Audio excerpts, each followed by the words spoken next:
Hello, everybody. Really excited about this one. Just got in the mail today. This is from Bayside Antiques in Perrysville, Maryland. Big shout out to them because they did a fabulous job of getting these to me very quickly from an eBay win earlier this week.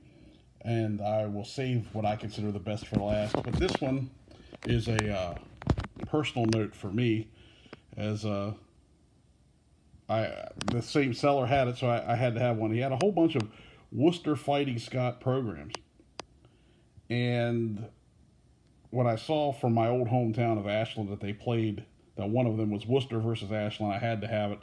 From September 22nd, 1962. This is from Worcester's Severance Stadium. I don't know if Wooster still plays there. So these are literally, this is the first time I'm opening any of these. It's a dedication to, I guess, the president of Worcester, I'm assuming. A little 20-second struggle between Ashland and Worcester. Professor Scott Bueller Day. Okay. Wayne Building and Loan. Wooster Products. Rubbermaid. Wooster used to have, it's where Rubbermaid, I'm not saying it originated there, but they had a huge plant. I don't know if they still have it or not. I remember a time or two taking my lovely wife to their outlet store, which in downtown Worcester. Pretty enjoyable if you're into that type of thing. And here's some of the Fighting Scots. I don't know if you've heard of any of these gentlemen, and it would help if they would have given their entire name instead of just their last name.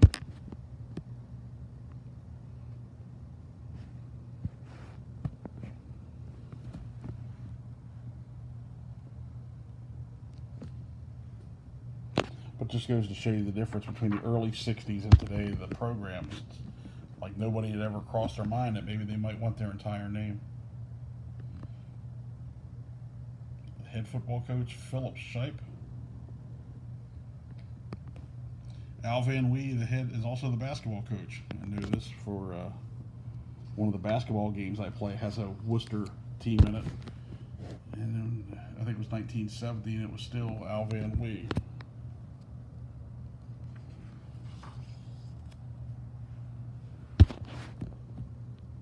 Love the the 60s font and how those commercials are made.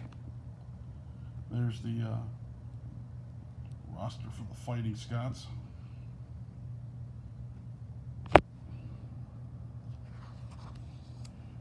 Probable starting lineups for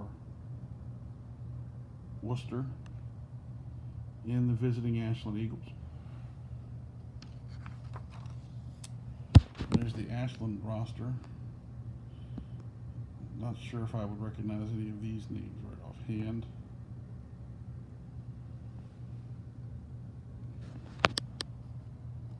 The Bookmobile. I remember those. They still have one of those running around here in Hagerstown locally. So this apparently is the opener for Wooster, and shows you the difference in how the things are classified. Because you look here, Ashland is now a Division II team. Not sure about Kenyon. Mount Union is Division III. That's just Worcester. I think Denison is. Akron's now Division I. Muskingum, not Muskingum, Muskingum is I think a Division III school, as is Marietta and Oberlin. I have no idea about Hobart College in New York.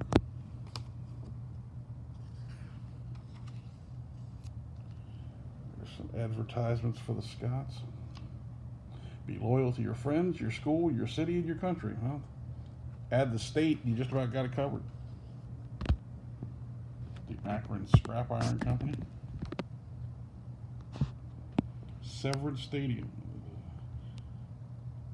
The football bleachers will seat 5,000. I have no idea if that is still the stadium that is used in Worcester. Maybe I should ask my quotation mark good friend Vince Cellini.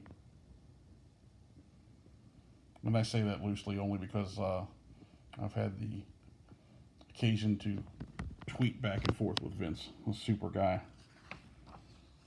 We salute the Worcester Fighting Scots. their all-time football record. The Scott cheerleaders. Can you imagine trying to pull that off as a cheerleading outfit today? Let's all sing the Wooster love song. Okay. This is a first. I've heard fight songs. I've heard different types of. I've never heard the official love song.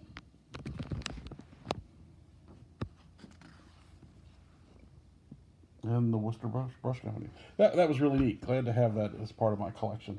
Wooster versus Ashland, 1962. Now this is the one though. This is the one that I had to have been looking for quite a while. This is the 1986 NCAA Western Regional first and second round. This will also be. This is the final game that Len Bias played in college basketball. Maryland would win their first round game, and they would lose their second round game in this tournament. So this is the program from the last game that Len Bias ever played. This is the Division I basketball committee that decided who would get in and who would not.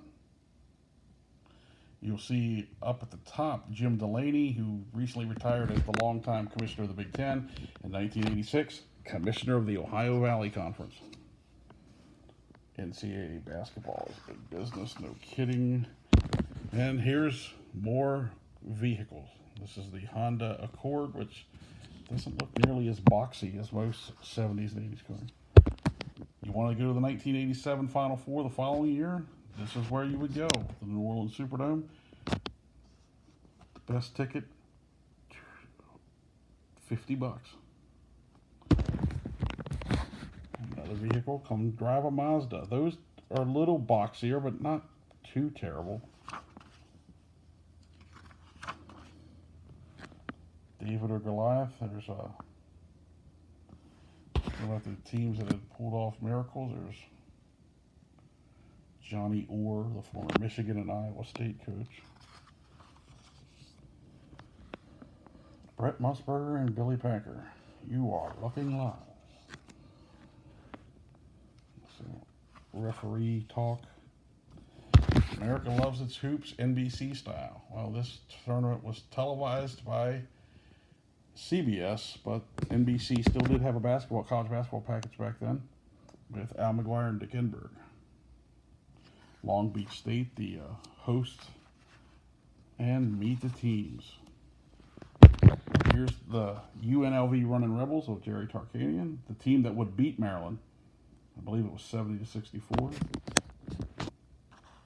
You would have future pros Anthony Jones, who had a cup of coffee, the Armin Gilliam, who had a long NBA career. I think Freddie Banks and Mark Wade may have had a cup of coffee in the league.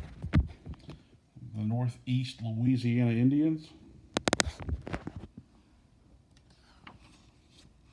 There's the Maryland Terrapins with Lefty Driesell,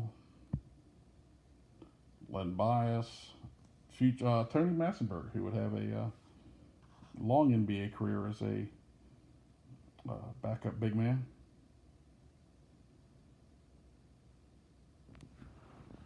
The Pepperdine University Waves. Pepperdine was the team that Maryland beat in the first round. The name that jumps out here is the head coach, Jim Herrick, who would eventually coach at UCLA and Rhode Island. And Grant Gondrzik would have a short NBA career. Al McGuire, trying to sell you a little Miller High Life.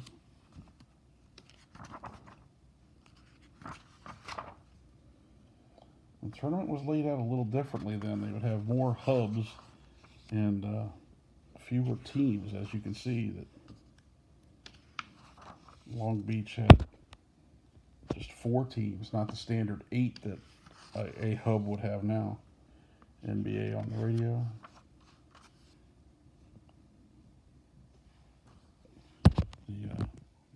The National Basketball Coaches President John Thompson, who recently passed away. Second Vice President Bob Knight, Eddie Sutton. Lots of Hall of Famers here. Judd Heathcote of Michigan State. C.M. Newton of Vanderbilt. Oh, I'm sorry, I was wrong. It was an 8-man hub, or 8-team hub. Because here's the St. John's Redmen with Lou Carnesecca and future NBA player, coach, and currently announcer, Mark Jackson. Also had Walter Berry, who was an excellent college player.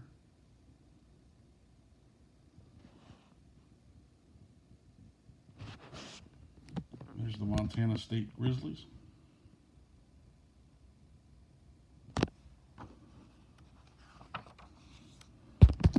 Lute Olson in the Arizona Wildcats with number 11, because you can't really see his number there, but I'm looking at the names. Ken Lofton, who future Cleveland Indian outfielder, and there's another guy on here happens to be a coach, Steve Kerr, and Sean Elliott, who had a long time NBA career, head coach Lute Olson. The Auburn Tigers with two longtime NBA players, Chris Morris, most notably New Jersey Nets, and the Rifleman, Chuck Person, who played for several teams, most notably with the Indiana Pacers. There's a trivia quiz.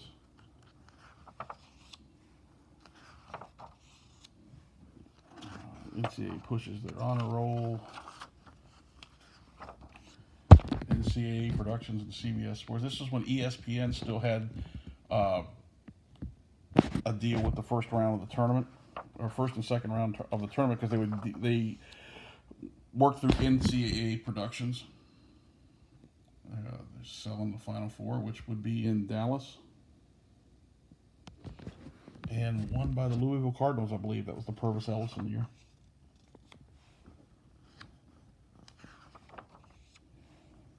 Various champions in different sports. Spalding, we've been bouncing around colleges for years. Tournament records at the time.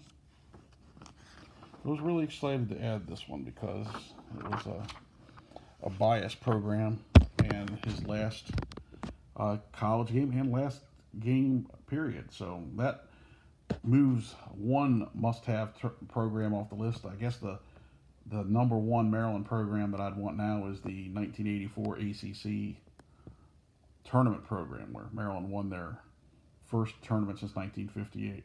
So I hope you enjoyed those. We'll be back soon. Don't forget to check the blog out at thoughtsofrs.blogspot.com. And you can always hit the subscribe button and make me a little happy with the, doesn't make me a dime, but it does, give me a small piece of gratitude. So thanks for your time, and we'll see you next time.